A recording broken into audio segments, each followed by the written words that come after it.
This lesson is on the dispersion of data. And when I'm talking about dispersion, I just mean that it's how the data is spread about the mean.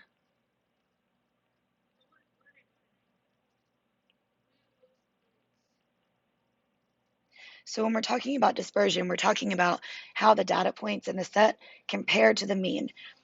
We can also call that variability, which is how much the data varies based on the mean. And we're going to look at 3 ways that we can measure that, but the one that we're really going to pay the most attention to is standard deviation.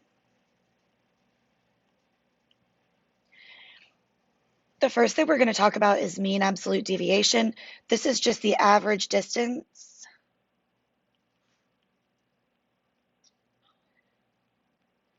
of the values of the data set from the mean.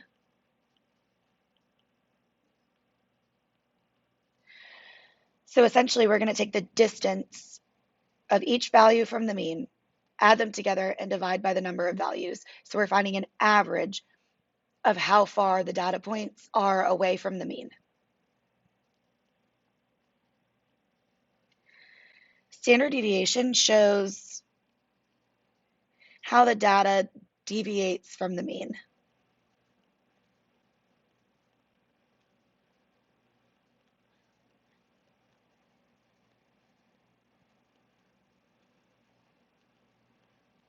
So this is just another way of essentially measuring the same thing.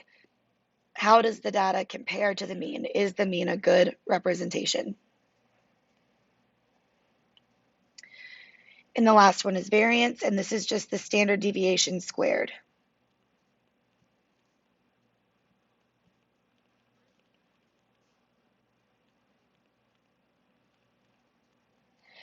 And essentially, the thing about these is the higher the number, the more variable the data, which means that the mean is not as good of a representation of the data. So we want our mean absolute deviation, standard deviation, and variance to be lower because that means that the data is closer to the mean. If the data is closer to the mean, that means that the mean is a better representation. One quick note, if you're using Desmos, standard deviation is typed like this in Desmos with your data set within the parentheses with commas in between each value. We can also find what's called the sample standard deviation, which is that first function I showed you. And then we can find the population standard deviation, which would look like this. The difference between the two is that the sample standard deviation represents a sample population. So when I'm using the sample standard deviation,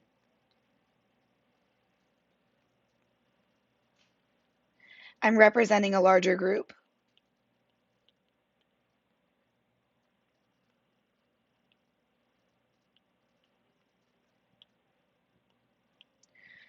When I'm using the population standard deviation,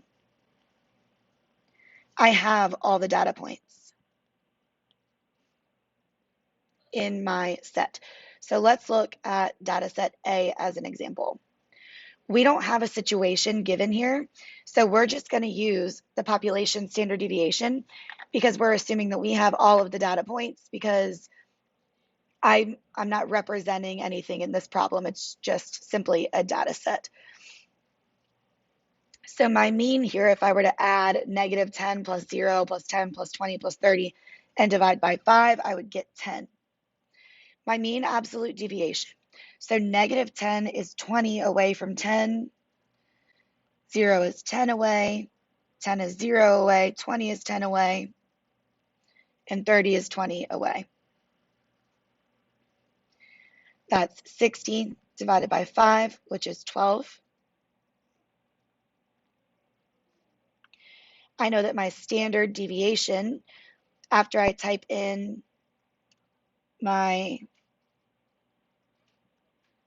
standard deviation P, because I'm doing the population standard deviation, is going to give me 14.14.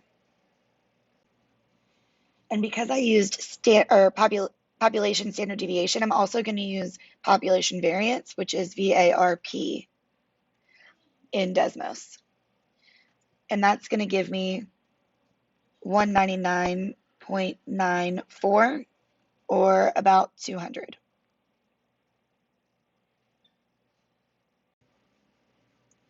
Now, just for some practice, I want you to open up Desmos and practice with these other data sets. For data set B, let's use the population standard deviation. And for data set C, let's use the sample. So for population, you'll use this function. And for the sample, you'll use this function. When you've finished practicing both of those, come back and check your work. Now that you've practiced with these data sets in the calculator, here's the work shown with the answers present so that you can check your work. If you are missing something, go back and check your lists in Desmos and make sure you typed all your values in correctly, and make sure that you typed all of your functions in correctly as well.